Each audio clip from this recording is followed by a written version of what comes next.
Hi guys, I'm Andy Wilson and welcome to Must Listen Music.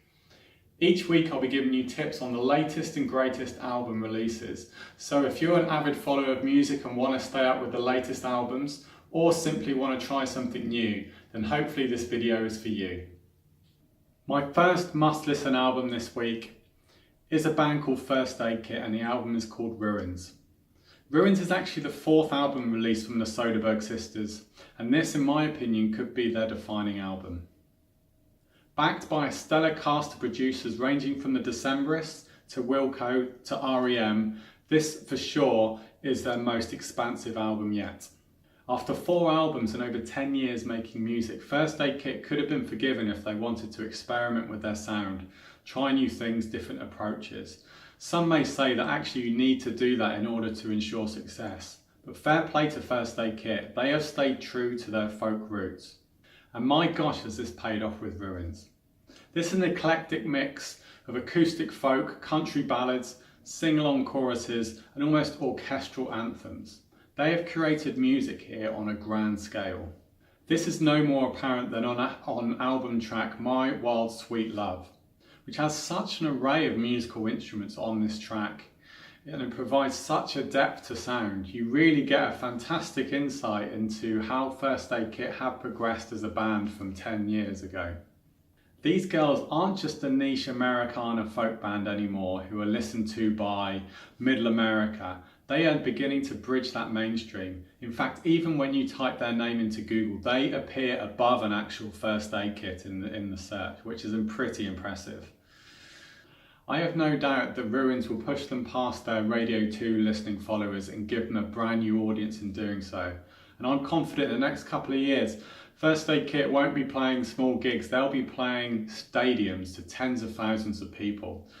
Ruins is an absolute triumph of an album and is my first must-listen album this week. My second must-listen album this week is a DJ producer who goes by the name of Lane 8, and the album is called Little by Little. Fair to say that Lane Little, aka Daniel Goldstein, is little known outside of the electronic dance scene. But I'm confident by the end of 2018, you will have all heard about him after this second album release. If you like DJs like Maya Jane Coles and Bonobo, who themselves have successfully bridged into the mainstream, this could be the album for you. He introduces changes in tempo and melody, the introduction of vocals and the gradual building of tracks. This is why Lane 8 has managed to differentiate himself from an already saturated dance market. Little by Little has a number of guest vocals, including some from Fractures and Polycat, and it's the latter who feature on Lane 8's lead single No Captain. Initially a low-tempo, synth-based track which perfectly complements Channy Lena's vocals. This track builds and builds to almost a euphoric middle section, and in fact it maintains that tempo all the way through to the end. I would love to say this is the standout track on the album, but in fact every track is pretty damn good on this album. However, if you haven't heard of Lane 8 and you do fancy dabbling in some dance music, then I would suggest No Captain is the place to start. If you do like this track, you will like the rest of his album. Little by Little actually isn't one of those albums that takes a few listens to get into. Due to its depth of track, this album actually leaves you wanting more and guessing what's next. Little by Little is a hypnotic, synth-induced gem of an album. And if you get the chance to see him on his 2018 World Tour, I would strongly recommend you doing so.